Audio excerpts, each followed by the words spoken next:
Good afternoon, ladies and gents, and boys and girls. Today we are going to look at IGCSE Mathematics, and we will focus on the February March 2015 paper 42. Okay, so let's jump in and start directly with it. Jacob builds a house and sells it for 450,000 Rand. He pays a tax of 1.5% of the selling price of a house.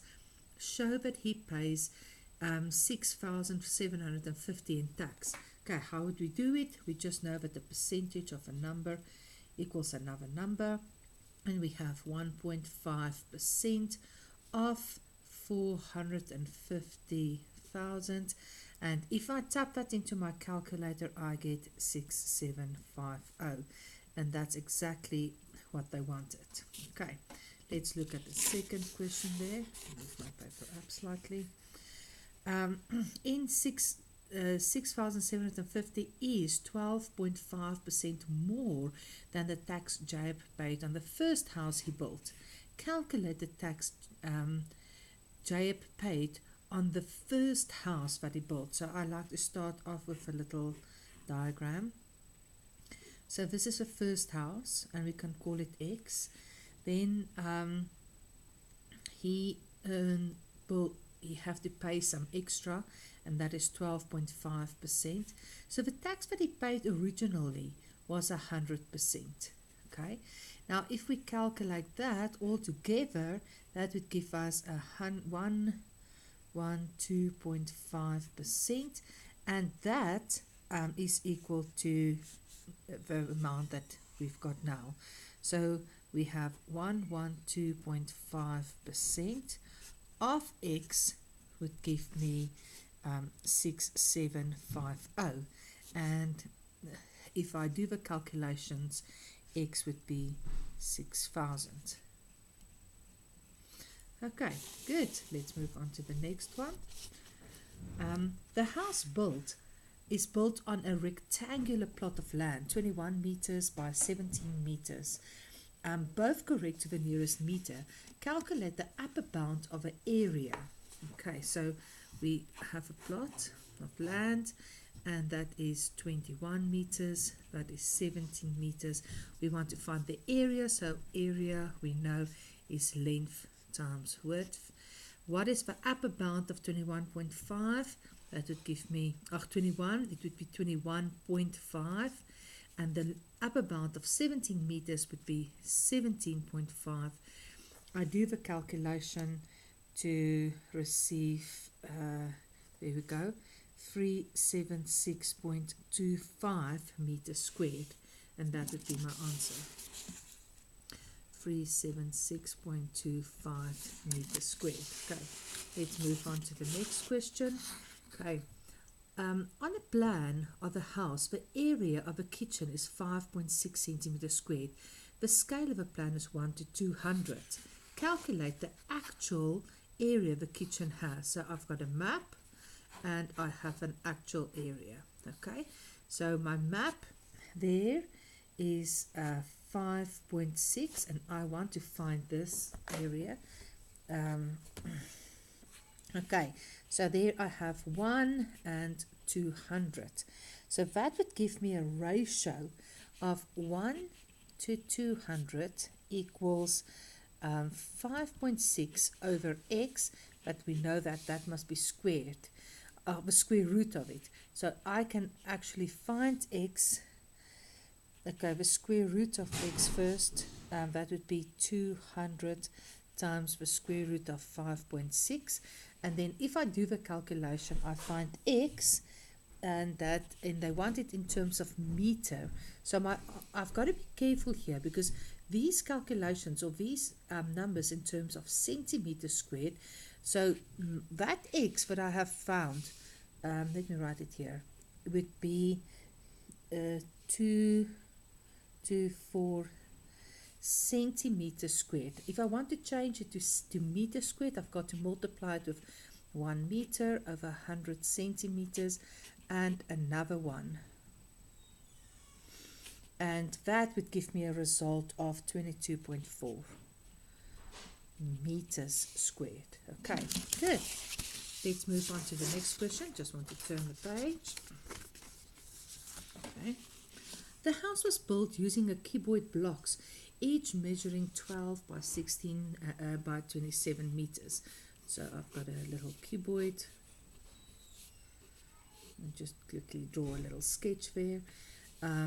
12, say 27 and 12 and 16. How do I find the volume there?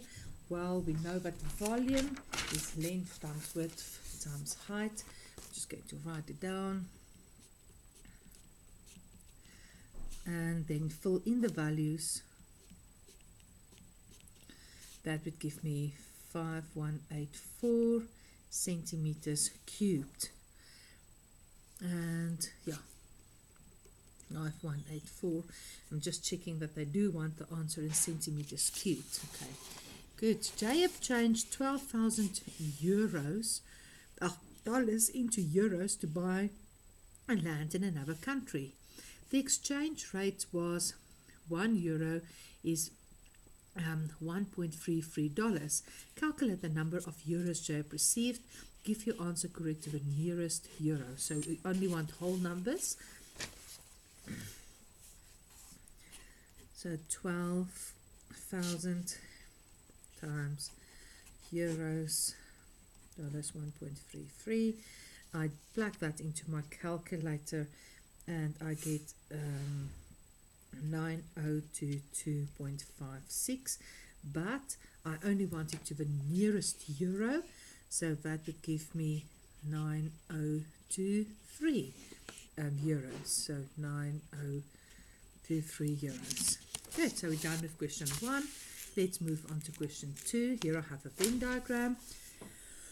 Okay, when we have Venn diagrams, sorry for the cough, let's have a look at all the relative information that they've given us.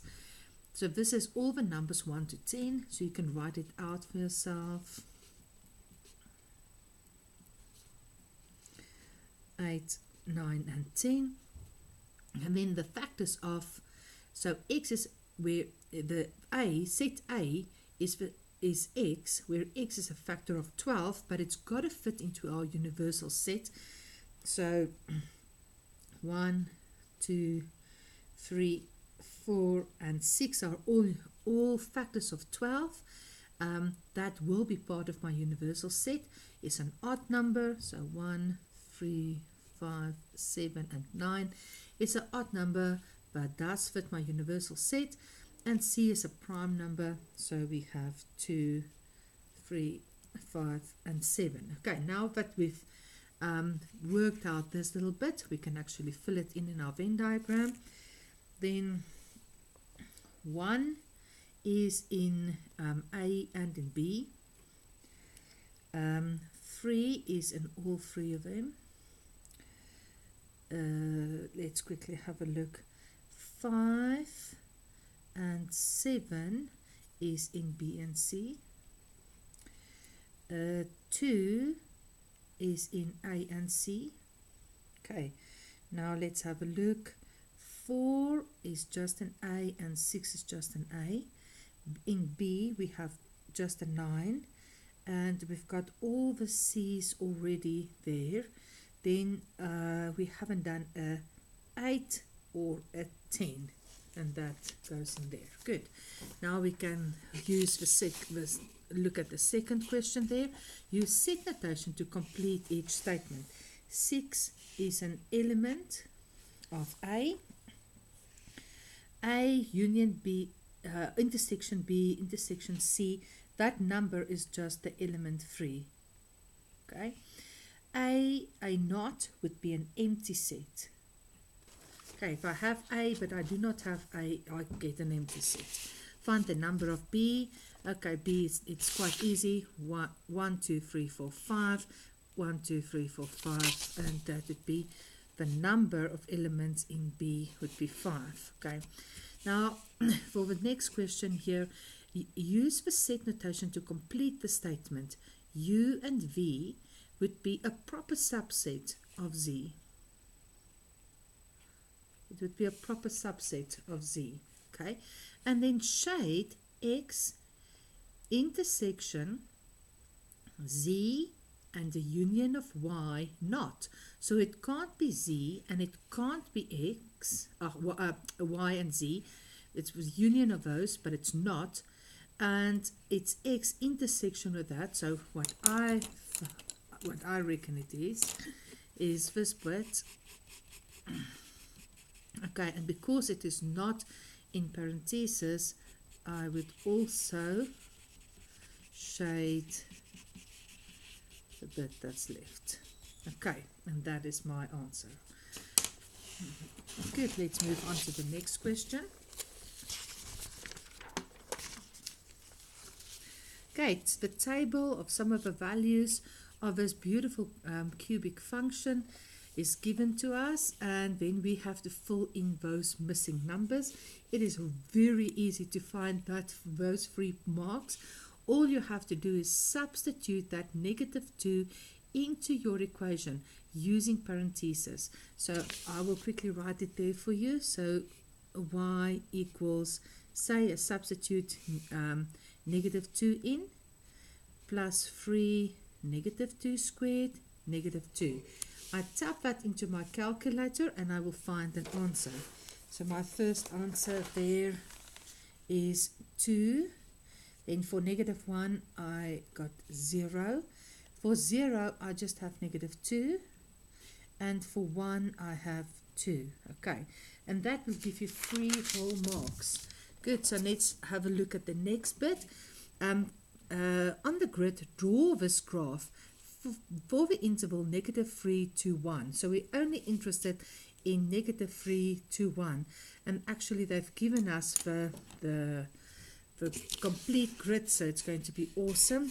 I had a chance to quickly do just the markings prior to what I've started on the YouTube. So it makes it a little bit faster. Then one smooth line. Don't worry about the artistic value. Just looking at one smooth line. Okay, that would give you 4 whole marks. Okay, good. So then they say by drawing a suitable line, solve x cubed plus 3x squared minus 2 equals a half, and bracket x plus 1, close your bracket. Okay, so we know that this is the graph that we've done on the grid. This is a straight line. If I solve here, I get a y-intercept of a half and an x-intercept of -1. Okay, so I'm going to draw this line using those 2 points. I've got my little straight edge here. So -1 is there and a half, and that would be the line passing through those 2 points. Let me quickly draw it as neat as I can. Okay, remember that on grids and on your sketches, use your pencil only. Don't use a pen. If you make an error, you can always correct it. Okay, now they've asked us what would be the suitable, what would be the intersection, or where would it be solved. I'm going to read down these x values. So that would be 2.5 and 1. So it's 1, 2, 3, 4, 5. So every 5 is there's 1, 2.6, 2.7, 2.9. I get 2.9. Do you also get 2.9 if I count that? So my x value here would be -2.9. Okay, that one is easy. It is just on the x-axis, it is -1. And let's quickly read this one off.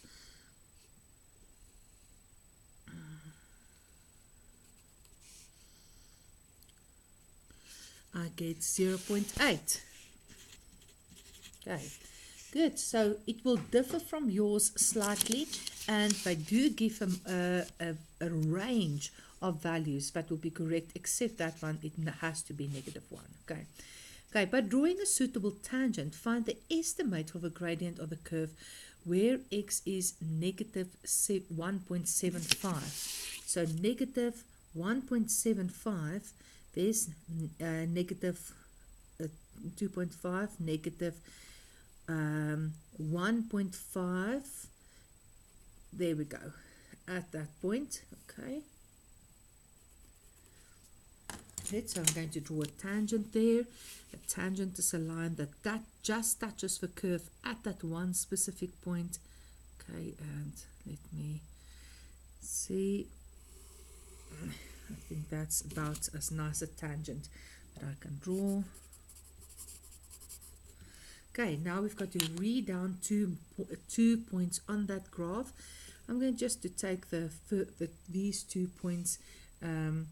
Maybe that one would also work quite nicely. Okay, let's quickly read it. That would be the point. I'll quickly read it down. It takes a little effort. 1,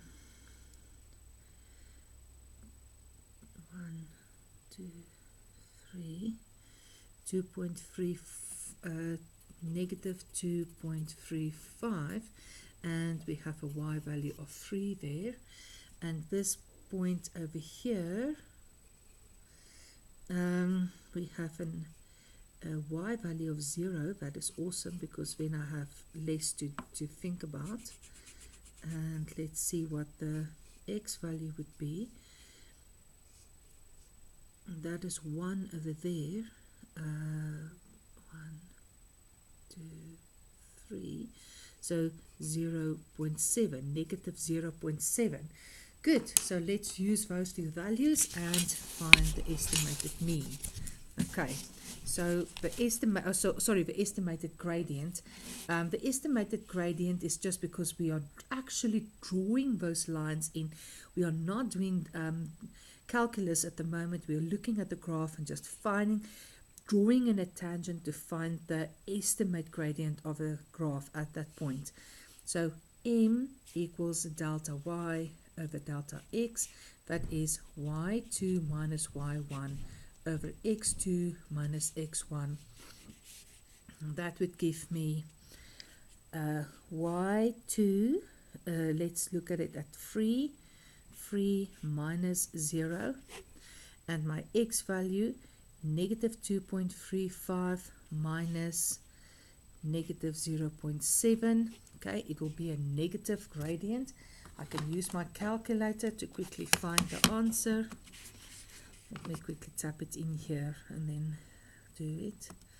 3 in my numerator, negative 2.35 plus 0.7. That would give me negative 20 over 11, an estimate of negative 1.8.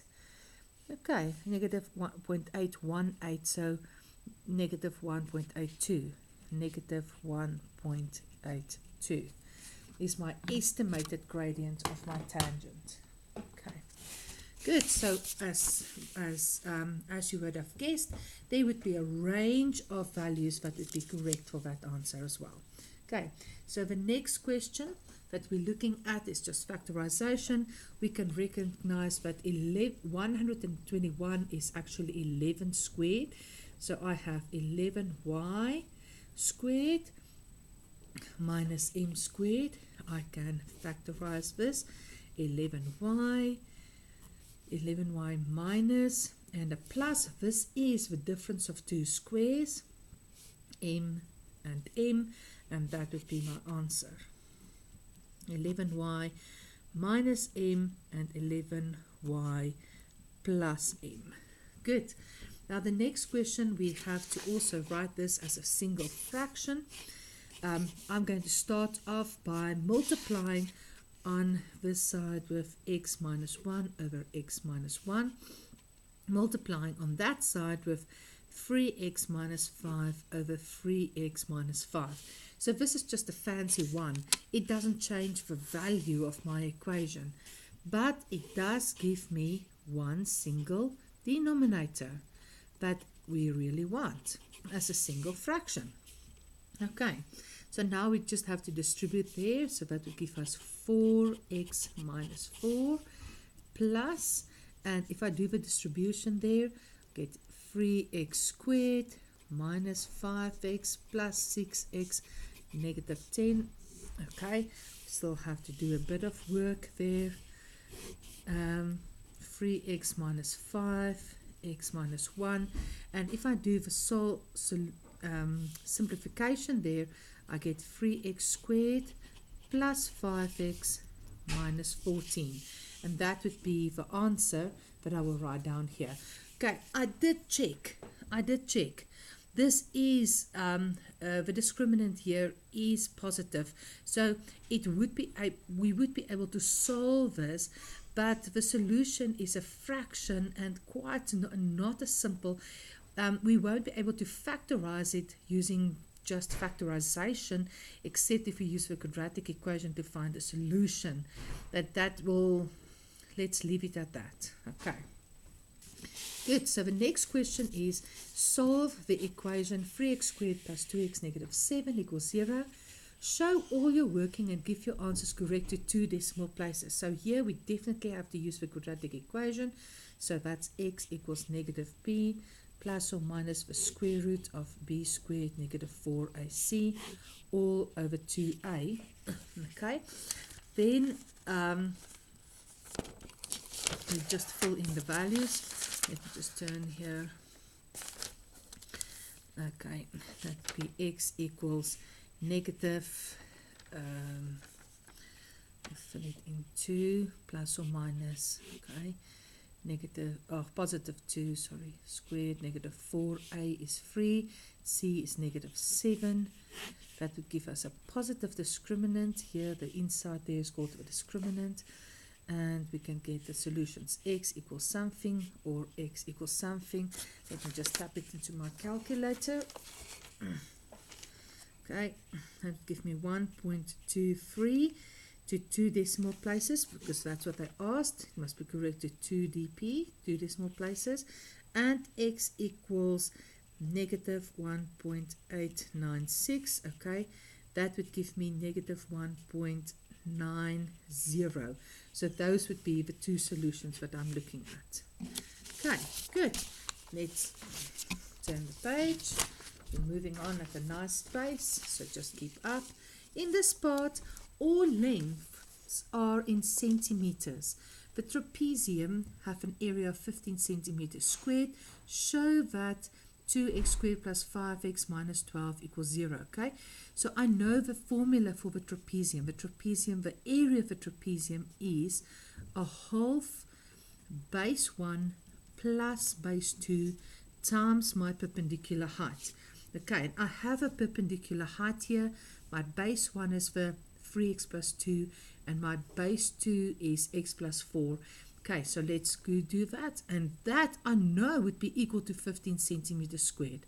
So 15 equals a half 3x plus 2 plus x plus 4 times my perpendicular height, x plus 1. Okay, now we just have to solve this. A half 3x plus x would give me 4x. That would give me plus 6. X plus 1, distribute. So a half 4x times x would give me 4x squared plus 4x plus 6x plus 6. And we just simplify this as 4x squared plus 10x plus 6. Distribute with a half, that 15 equals 12. Distribution there. 2x squared plus 5x plus 3. And that would give me 2x squared plus 5x minus 12 equals 0. And we are done with that one. Okay, so the next question asked us to to solve this. We will be able to solve this. So this is 2x squared plus 5x negative 12 equals 0. And I'm just going to do the factorization. Just use a little method there to help me. Negative 12 plus 5x, so 2x and x. Now, what would be the factors there of 12? That would give me negative 12, that would give me a positive 5. I think it would be 3 and 4. That would give me 3x. That would give me 8x. Yes, awesome. That works very nicely. And that would give me a negative. So if I cross multiply, x times negative 3 is negative 3x. And 2x times 4 would give me 8x. And that would be a factor. And that would be a factor. So 2x negative 3 and x plus 4. And that would be the solutions. Okay, equals 0. So I factored, and then from the factorization I can find the solution. So 2x equals 3, or x equals negative 4. So x would be 3 over 2, or 1.5, and x would be negative 4, and that's the solutions. Okay. Now they ask us to find the length of AB. Now AB equals 3x plus 2. So I've already found those values of x. Can a length be a negative number? No. So I'm going to use a positive number. Okay, if I measure something from here to there, or from there to there, it will still stay a positive number. It doesn't all of a sudden become negative because I'm changing the direction from where I'm starting. Okay, so therefore this negative 4 won't be a solution for a length. And I just do the substitution there. And if I substitute correctly, I will get 6.5. Okay. So let me just fill in these answers in their right spaces. Okay, good. We're starting at question 5. Question 5 gives us a triangle with some lengths and an angle. Show that the area of triangle XYZ is 38.1 centimeters squared, correct to one decimal place. So I know that the area of any triangle is a half BC sine A. So a half B, we can just do it 5.4, C as 16, sine of 62 degrees. I tap that into my calculator, I get 38.1 centimeters squared. Okay. The next one is calculate the value of x. Now, if you look at this, well, we've got two options. I've got the sine rule and I've got the cosine rule. I don't have enough of our cosine rule because opposite the angle that I want, I needed length. And if I use this one, I've got a length there, but I don't have an angle. Okay, so let's use the sine rule. Sine A over A equals sine B over B. But let us find this angle, and I'm just going to call it Y, because then I have enough information. The sine of 48 over 8.4 and the sine of y over 6.7. Then I also know that the interior angles of a triangle add up to 180 degrees, and then I can find x. Okay, so sine of 48 over 8.4 equals sine y over 6.7. Okay, sine y would be 6.7 times sine 48 over 8.4. I find the inverse of that function, so and then I get y equals 36.4 degrees. Okay. Now let me just move it a little bit there. Use the space over there. Okay. I want the x now. I don't want the y, so I know that 48 plus x plus 36.4 degrees equals 180. I can solve for x. x would be 180 minus 48 minus 36.4, and I get 95.6 degrees. And that is my answer. 95.6 degrees. Okay, good. Question 5C. Here I have a bearing question. Ship A is 180 kilometers from the port A. So I'm just going to fill in those values. Ship B is 245.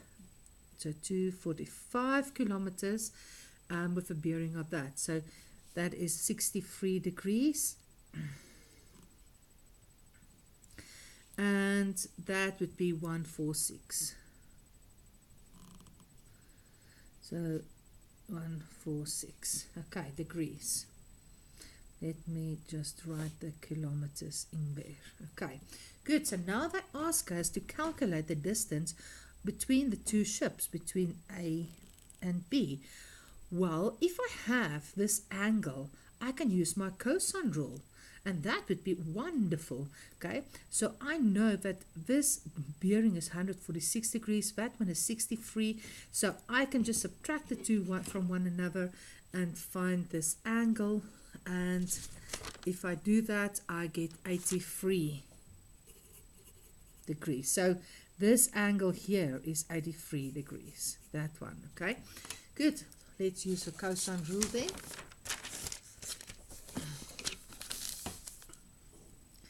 So my cosine rule says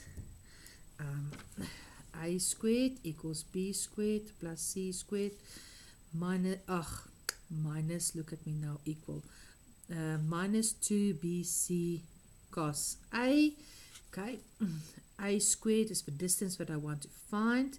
B squared 180 plus c squared 245 squared minus 2 180 245 cos of 83 degrees. Okay, a squared. When I do that, I just plug this whole thing in my calculator. Okay, quickly do it.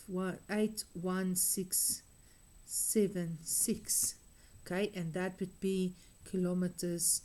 But that's a squared, so I still want just a, and I get 285.79, or a is 286 kilometers.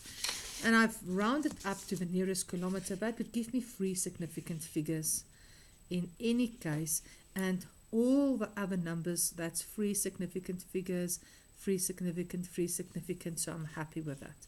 286 kilometers, and it makes sense. It can't be much more than that. Okay, in this question, write any probability as a fraction. Okay, Navpreet has 15 cards with a shape drawn on each card. 5 cards have a square, 6 cards have a triangle, and 4 cards have a circle drawn onto them. Okay, so let me get another clean sheet of paper that I probably need to just do that.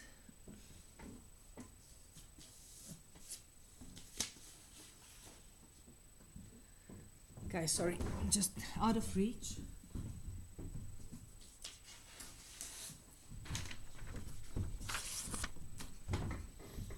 Okay, good. So she's got 15 cards.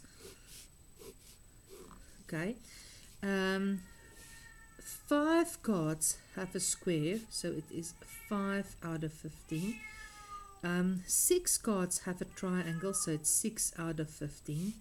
And 4 cards is a circle, so it's 4 out of 15 is a circle. Okay, so that's that first bit. Navpreet selects a card at random. Write down the probability that the card has a circle on them. So we've done the work. 4 out of 15. Okay. Navpreet selects a card at random and replaces it. She does this 300 times. Wow, that's quite a lot. calculate the number of times she expects to select a card of a circle drawn onto it.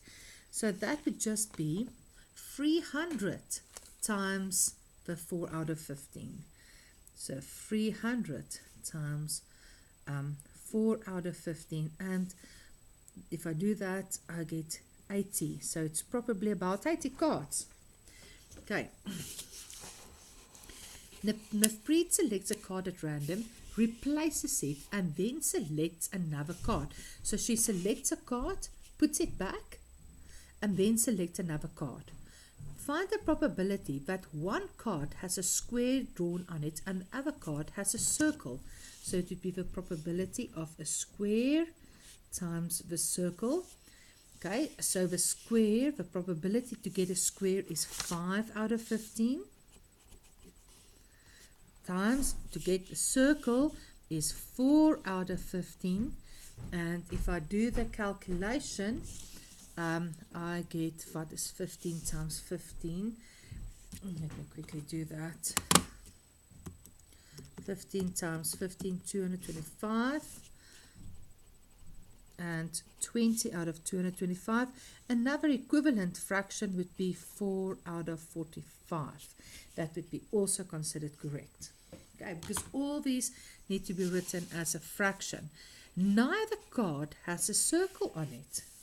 Okay, so it can't. Neither of the cards can have a circle. So we have square, square, square, triangle.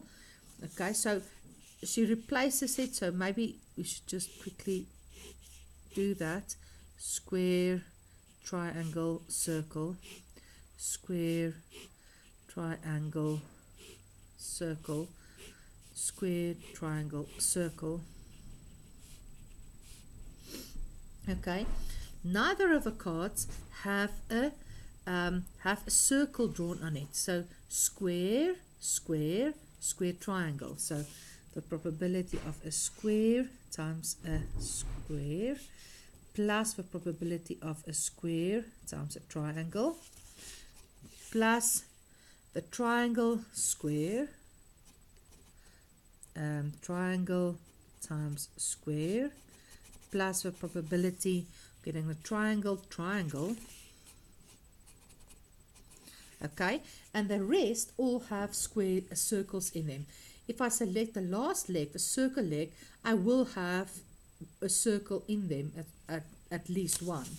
Okay, so now we just have to find those values, and that is 15 times 15. That would give me, that's 5 over 15 times 5 over 15, and that would give me 25 over 225 plus square triangle, that's 5 over 15 times 6 over 15, that would give me 50 over 225 plus 6 over 15 times 5 over 15, that would give me 30 over 225 plus triangle and triangle, that is 6 over 15 plus times 6 over 15, so 36 over 225. I do the calculation, I add them all up, I get 121 over 225. Okay, and that would be the answer. Okay, so Nafpreet selects 2 cards at random without replacing it. So here she does not replace the card, so it will change the values.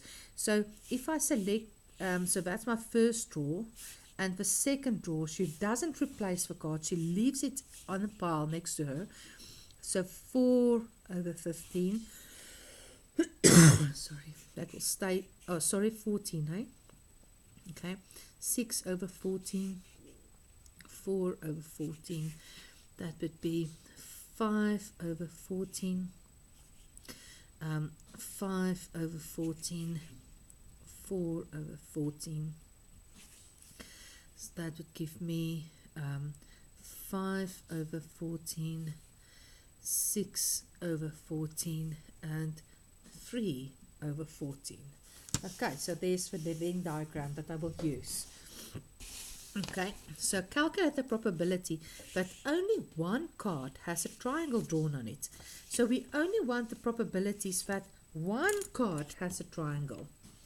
So it would be that one triangle, one triangle, one triangle, and one triangle. So I'm only looking at those options. A square times a triangle times a square, a triangle times a circle, and a circle times a triangle. That's the only 4 that will have only one triangle onto it. Let's quickly write it down.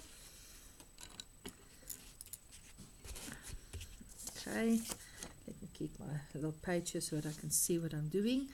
And so I'm just going to write down the probability of a square times a triangle plus the probability of a triangle times a square plus the probability of a triangle times a circle plus the probability of a circle times a triangle.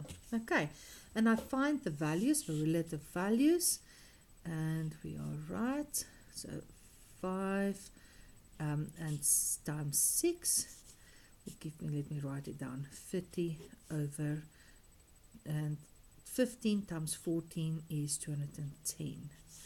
Okay, plus a triangle is 6 over 15 times 5, 6 times 5 is 30 over 210, plus triangle is 6 over 15 times 4 over 14, that would be 24 over 210, plus circle is 4 and triangle is 6, so 24 over 210, and I can do the calculation, and that would give me 108 over 210, an equivalent fraction 18 over 35.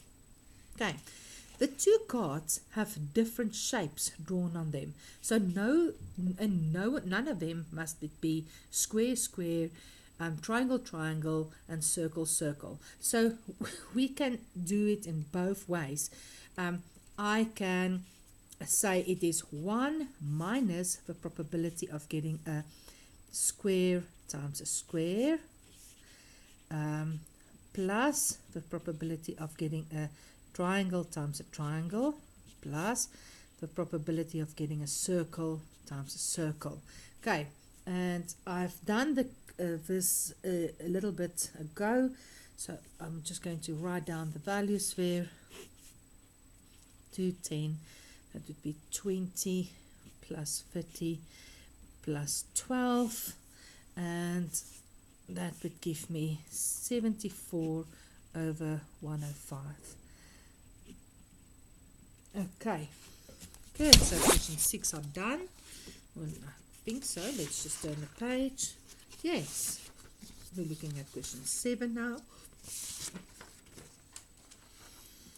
Okay, question 7, we have a grid and some flags on it, and it's probably a matrix question. So the first one is, they asked us, what would happen, what is a single transformation that maps A onto flag B? So A is over there and B is over here, and we can see that it's a rotation, and we can see it's an anti-clockwise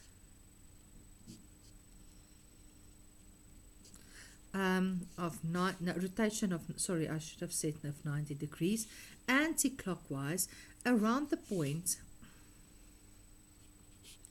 0, 0. Okay, good. Then the next one is, what happens to A to get A onto flag C? Okay, I can see that it's an enlargement, but where's the center of enlargement, and by what scale factor? Okay, maybe it's easy for you to see it's a scale factor of 2 because my flag was 1 by 1 block and now my block is 2 by 2, and that would give you 2 marks at least. And what would be the center? So I'm just going to draw or use that very easy technique in connecting the vertices from the one shape to the vertex of the other shape to find the center from where the transformation took place. Okay, and there we go. So negative 2, 1. So I have an enlargement of a scale factor of negative 2, and it's around the point negative 2 and 1. Okay, good. So now they ask us, draw the image of a flag A after the translation by a vector 2 and 1. So it is A, and I want to move it 2 in the X and 1 in the Y. So 1, 2, and 1 in the Y, so my point would be there. And there is my thingy, and I'm just going to write a little B in here to say it is question B. Okay, we've done that one. C, draw the image of a flag A after a reflection in the line X equals 1. So X is here, X equals 1, that's the line. So that's my line, X equals 1. And I want the reflection in it 1, 2, 3, 4, 5, 6 spaces. So 1, 2, 3, 4, 5, 6 spaces. And there we go. We just draw our image equidistant from our line. And that was number C. Okay, good. Describe the single transformation that represented this matrix 1, 0, 0, negative 1. I'm just going to use my paper.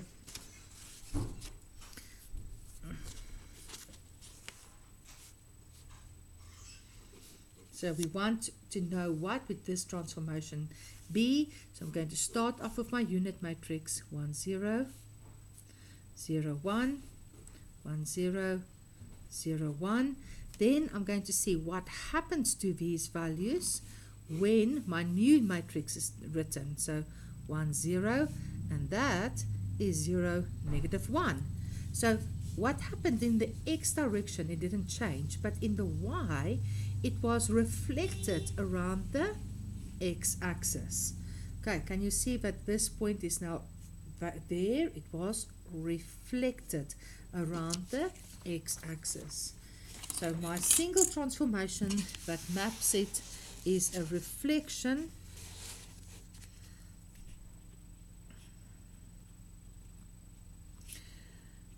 around the X axis. Okay, good. So the last, we've got a few more questions. I think 2 more questions. Okay.